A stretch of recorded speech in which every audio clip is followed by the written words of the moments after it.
What is up, DS3 TV? We are back with another video. Haven't been making videos in a cool little minute, but yeah, this is gonna be a reaction video for Overly Sarcastic Productions, miscellaneous myths.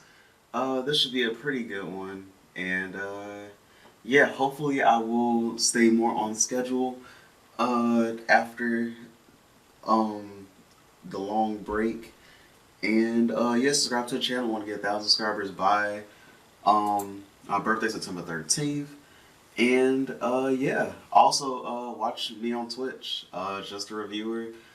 Think probably gonna change the name again because I feel like it's kind of too long of a name, but we'll see when the time comes. If I do it, you will notice, and I'll start, promoting that.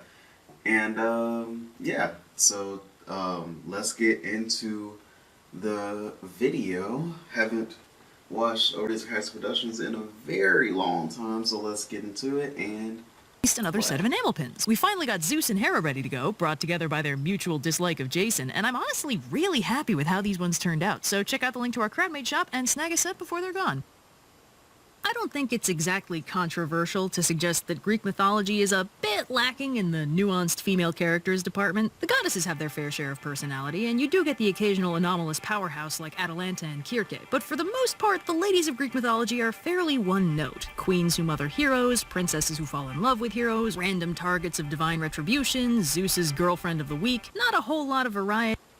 Zeus has a different girlfriend of every single week. Everybody knows. And certainly not much in the depth department. Usually the most interesting thing about these women is either what hero they boinked or how they died. Nice to know modern media is really sticking to its roots on that one. But there's one crowning exception to the rule, and that is Medea. Granddaughter of Helios, princess of Colchis, powerful sorceress, and somewhere in the gray area between girl boss and supervillain, Medea is anything but boring. She shows up off and on through later Greek mythology, but her story is mostly codified in two texts. First, the Argonautica, a Greek epic poem from the 200s BCE, written by Apollonius Rhodes and based off the well-known Hellenistic mythology of the time. And second, Medea, a tragic play written earlier by Euripides around 431 BCE. The first half of her life is an epic, the second half is a tragedy. I think we can safely assume this story is gonna have some twists in it. Now, this video is not about the Argonautica, it's about Medea, so we're gonna play a little fast and loose with this summary until our leading lady hits the stage. Got it? Good. Now, the events of the Argonautica take place a few decades before the Trojan War. This is the previous generation of heroes before the Iliad and the Odyssey. So the Argonautica is mostly about Jason, Prince of Thessaly, whose father Aeson was overthrown by his treacherous half-brother Peleus, who kills all of Aeson's descendants except for Jason, who's smuggled out to be raised by the centaur Chiron. Many years later, Jason returns to Thessaly to claim his rightful throne and runs into an old lady who needs help getting across a river. Jason carries her across, losing a sandal in the process, but gaining something very valuable in return, the favor of Hera, who it turns out was the old woman all along. From this point on, Hera regularly intervenes with subtle acts of divine intervention to help her boy out. Jason arrives at the palace and demands Peleus gives him his rightful throne, but Peleus hits him with the classic "hey kid, you like proving yourself" maneuver and sends Jason on a quest to retrieve the Golden Fleece, a textbook MacGuffin that could have been literally anything. Jason assembles a crack team of heroes called the Argonauts, and they set sail on the Argo for Colchis, where the Golden Fleece is stowed. The exact crew kinda depends on who you ask. Every version of the story has a different set of heroes on board. Sometimes Atalanta's around, sometimes Jason decreed the Argo a strictly no girls allowed zone, sometimes Theseus and Pirithous are there, sometimes they're already stuck in Hades for the crime of being absolute morons. Heracles is usually on board, but amusingly, he gets totally ditched early on, and they keep having near misses for the rest of the book without ever meeting back up again. The cast list doesn't really matter. This is basically just an excuse to let an ensemble cast of heroes deal with a bunch of weird island shit for a while. So after a lot of filler, they eventually reach the kingdom of Colchis, where the Golden Fleece is held. But unfortunately, Colchis is ruled by a different, unrelated evil king named Aeetes, who also hits Jason with a patented "hey kid,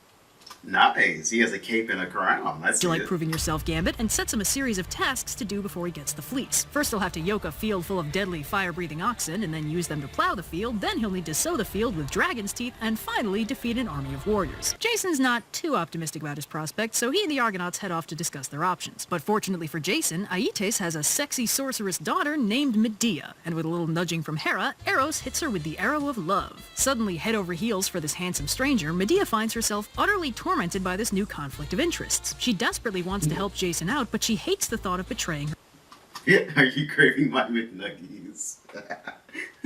her father, and she's pretty scared of what he might do to her if he finds out she's been involved. Hera sends her dreams where Jason came to her kingdom not for the Golden Fleece but for her hand in marriage, but when she chooses him over her family and accomplishes his impossible tasks for him, her family is enraged. She wakes up, conflicted almost to the point of suicide, but while she's absolutely terrified of dying in disgrace, known to the world only as a foolish woman who gave up everything for a stranger, she eventually steals her resolve and decides to help Jason out, because love. She arranges for a covert meeting at the Temple of Hecate, where she serves as a priestess, tricking her handmaidens into thinking she's only pretending to like Jason so she can sabotage his success with evil magic. When Jason arrives, they awkwardly blush for a hot minute before Jason explains that he knows she's his only hope of success, and if she helps him, he'll make sure she's famous throughout Greece for her heroism. He compares her to Ariadne helping Theseus through the Minotaur's maze, and smitten by his praise, Medea gives him a potion called the Charm of Prometheus that'll make him invulnerable. She also explains how to handle the other challenges. Anyway, the day arrives, and Jason heads to the field, where, currently invulnerable thanks to Medea's potion, he easily yokes the fire-breathing bulls and sows the field with dragon's teeth. After a quick snack break, he returns to find an army of warriors have sprouted from the dragon's teeth, and recalling Medea's advice, he chucks a rock at them, and all the warriors get confused and pissed off, thinking one of them did it, and then they all kill each other. With the tasks completed, Jason's riding pretty high, and King Aietes is baffled that Jason managed to pull it off. That night, Hera sends Medea nightmares to warn her that Aietes has figured out her involvement, and Medea wakes up and runs into the knight, arriving at the Argo and telling them they gotta get out of there right this minute and also please take her with them. Jason promises to do her one better and marry her the minute they get back to Greece. They obviously need to grab the Golden Fleece first, so Medea charms the dragon guarding it to sleep while Jason retrieves the fleece. Then they get the heck out of Dodge. The Colchians obviously give chase, with one of the fleets led by Medea's brother Absyrtus, and Jason and Medea come up with a cunning plan to deal with him. It's murder. The plan is murder. They lure him into a trap and Jason dismembers him. Now Zeus gets pretty pissed about this whole family murder thing. This is pretty good. Like I would watch a movie on this. Like, is there any movies on this? Because I will watch it. It seems pretty nice. Like something I want to get into. That's why I haven't talked that much through most of it. So he curses the voyage to get all turned around and confused by the wind. So the journey home ends up taking a lot longer than expected, although that's partially resolved when they end up blowing ashore on Kirke's island and she magically cleanses Medea and Jason of the guilt for the murder.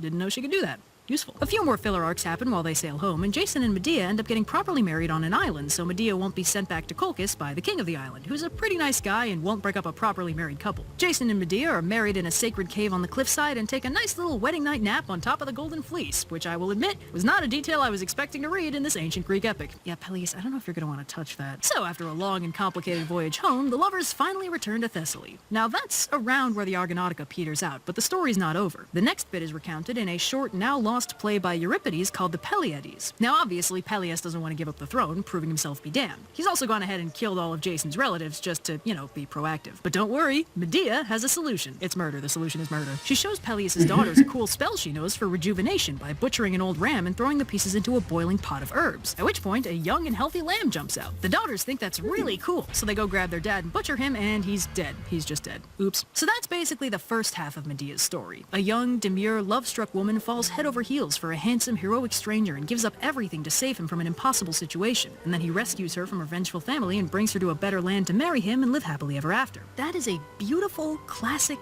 textbook love story, plus or minus a And watch it gets worse. It never ends this good. couple murders. So why is the play Medea a tragedy? Buckle up, it's actually kind of fascinating. So to start us off, Jason has a bit of a problem. See, what with the whole gruesome death of Peleus and all, Jason is now an accessory to a crime, and he can't really claim the throne of Thessaly, little known downside to solving all your problems with murder. So he and Medea decide to head to Corinth instead. A few years evidently pass and they make a home there, but Jason ends up courting Glauce, princess of Corinth and daughter of King Creon, in the hopes that marrying her will make him royalty and ensure the future of his line, as well as the safety of Medea and their 2 children, because by the way, they have 2 children now. Now this is, what's the word? Adultery, that's right. Jason is married to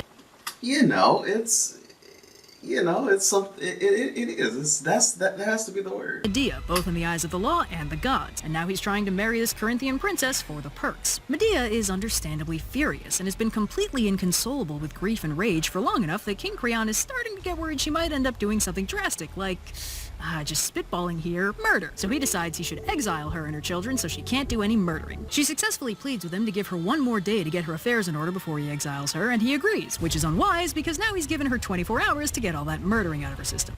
Yeah, that's not the best I would have done, but, we're just gonna keep going. Let's just see if it happens, you know? But Medea isn't stupid. We've already seen how clever she is and how carefully she arranges her exit strategies. We also already know from the Argonautica that her worst fear is being abandoned and suffering the humiliation of sacrificing everything for a stranger who doesn't even care about her. She definitely wants revenge, but she knows she can't just start willy-nilly murdering people. Then she'll still be abandoned and also wanted for murder. While she's pondering this conundrum, Jason shows up to tell her that if she'd just been cool about him ditching her for this new woman, she wouldn't be getting exiled right now. Medea... Yeah, just be cool. Why not? I mean, come on. It's only for the perks. Enumerates the many ways she's saved his ass in the past and accuses him of denying his oaths to the gods, which sets up a pretty interesting theme in this story of Medea's actions, no matter how murdery, having the tacit approval of the gods. More on that later. Anyway, Medea points out that exile is almost a death sentence because she's made enemies everywhere by constantly helping out Jason, who has a habit of pissing people off and then requiring magical assistance. And Jason counters that really she got more than she gave in that bargain because, sure, she sacrificed her family and homeland to do his impossible tasks for him and saved his life over and over again. But hey, now she gets to live in Greece, not that icky barbarian place she came from. And also, she's famous now because of all that cool stuff she did for him that he got to take the credit for. Besides, Medea's just some barbarian woman with phenomenal cosmic powers. Jason can't pass up a real princess. His genius plan was to keep Medea as his mistress when he marries the princess so he could get them some sweet royal protection, and then eventually Medea's lame, not royal kids will have some properly royal half-siblings. Isn't that lovely? Unfortunately, Medea getting herself exiled has spoiled his brilliant plan somewhat, but don't worry, he's totally willing to give her some money to make that whole wandering the wasteland with 2 young children thing easier. Oh man, I want to see her kill him so bad. So Jason leaves, and when Medea heads outside to think, she runs into Aegeus, king of Athens, who greets her like an old friend. Apparently he's in town because he wanted to ask the oracle why his wiener doesn't work, but when he sees Medea looking so down, he asks what's wrong, and she fills him in on Jason being the absolute worst. He's totally sympathetic and offers her sanctuary in Athens, though he does say he can't actually get her there, she'll have to make her own way over. Medea, cautious as ever, tells him she's made quite a lot of enemies, and she needs to know he'll be willing to protect her from, I don't know, retribution or something? He promises, and with her exit strategy firmly in place, Medea gets down to the brass tacks of plotting a murder. So Medea takes a beautiful golden gown and coronet, 2 gifts from Helios, and applies a poison to them so potent that it won't just kill whoever wears them, it'll also kill anyone that person touches. She also ponders killing her kids, reasoning that'll hurt Jason pretty bad, although the chorus points out it'll also hurt her a lot more, since Jason is kind of a I forgot back then, yeah, and back then in those stories, the chorus used to be like basically it was like the chorus was like those were supposed to be like, I guess, like the conscience. That would be like the easiest way to explain it. It would be like a person's conscience that's saying that you probably should not do this bad thing that you're thinking of, and then they end up talking back to them like they're actually conversing with their own conscience. So it's kind of meta, but yeah. Terrible dad who doesn't really like them that much, but Medea decides it's worth it. I mean, it wouldn't be the first family she's murdered. Anyway, she calls Jason back in and pretends to be all remorseful about their argument, and Jason totally buys it because he knows women tend to get emotional when their husbands leave them for other women. Medea tells him she hates the thought of their poor children sharing her exile, and couldn't he possibly convince Creon to let them stay? Jason's not sure about Creon, but he thinks he can convince Glauce to do it, what with her being a woman and thus dumb and emotional and stuff. Medea gives the gown and coronet to her kids and tells them to be very convincing and persuade Glauce to let them stay by giving her these wedding gifts. She sends them off, and evidently they're very persuasive because they come back without the presents. Medea suffers from a brief internal conflict over murdering them, and then a messenger arrives in a panic telling her to get the hell out of Dodge because everyone's dead and they're definitely gonna blame her. He's probably not expecting Medea to respond, "Ooh, spill the tea! Did she suffer? Tell me she suffered." So apparently when the kids showed up, everyone was excited because it meant Medea was maybe getting over her grudge. Everyone except for Glauce, who refused to even look at them until they showed her the shiny presents. She immediately put them on, stumbled around for a bit, and then caught fire. It's a hell of a poison. So she died. That's a great voice. Honestly, that's a great fast-acting poison. And Creon cradles her body, at which point he also dies. Whoopsies. The messenger books it, and Medea decides this at least makes the whole child murder thing easier, since killing the entire royal family of Corinth is gonna get them killed anyway. She heads discreetly off stage, and the kids yell about how they are very definitely getting murdered right now, which is when Jason shows up, loudly talking about how he sure hopes nobody kills the kids to retaliate against him. Ooh. poor timing. So Medea rises out of the house and into the air in Helios' flying chariot, using a bit of stagecraft usually reserved for the gods, by the way, and she taunts Jason that he'll never reach her up here and she's successfully taken everything from him. Jason yells about how he probably should have taken Medea's willingness to betray her family for him as a red flag. He also says that the souls of their children will avenge him on her, but Medea says the gods know who really messed up in this situation and she's gonna go bury their kids in Hera's sacred lands before purifying herself of the crime, presumably with Kirke's help again, and then heading to Athens for a nice long nap. And meanwhile, she prophesizes that Jason's gonna die a miserable death crushed under the ruins of his only heroic achievement. Jason swears that an avenging fury will destroy her, and Medea tells him good luck finding one that'll listen to a liar and an oath-breaker, and flies away. Jason leaves, asking the gods to avenge him, and the play closes out with the chorus singing that the gods don't always give us. Oh, that was kind of crazy though at the end. It kind of got kind of spicy at the end. Just gotta say What that. we want. Honestly, hilarious. Sure enough, Medea remains conspicuously unsmote and makes sporadic appearances in later mythology, heading to Athens and marrying Aegeus fairly happily until his son Theseus shows up and she tries to kill him a little bit and runs off to a nebulous faraway land. Medea quietly vanishes into the mythos, never even canonically dying. Her story seems to vindicate that despite all the familicide and the poisoning and stuff, she really did retain the favor of the gods right up to the end, framing her as a bizarrely morally nuanced figure. And in contrast, Jason, well, things really don't go so hot for Jason. As you may recall, his whole hero's journey really got started when he won the favor of Hera through that secret test of character thing. She was essentially his patron god, and basically the only reason he passed all those proving himself dealios, as well as the only reason Medea falls in love with him. Well, Hera was the goddess of marriage and family, and then Jason betrayed his wife. Medea wasn't just sassing when she called him an oathbreaker, he was quite literally breaking a divine oath by abandoning her and their children. Without the favor of Hera, Jason dies alone and unhappy when the rotting prow of the Argo breaks off and crushes him in his sleep,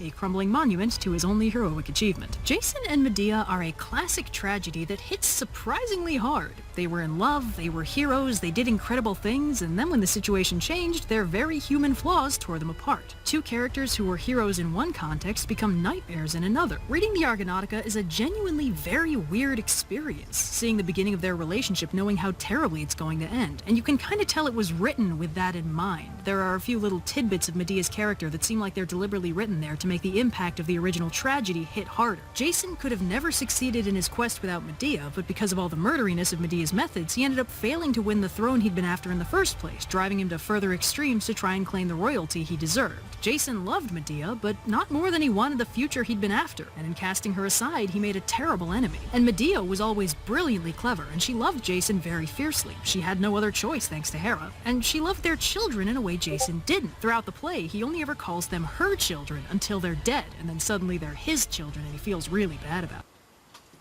Because he had to feel really bad because he didn't even care. He really didn't even care about the children. It's just that he really didn't even care. Like, in all honesty, he did not care at all. In a better time, in a better situation, they probably could have been happy together for the rest of their lives, if only Jason weren't such an absolute dingus. Oh yeah, I'll just ditch my incredibly cunning and powerful sorceress wife for this random princess. I'm sure she'll be cool with it. What could possibly go wrong? But on the wind and the rain, a strange...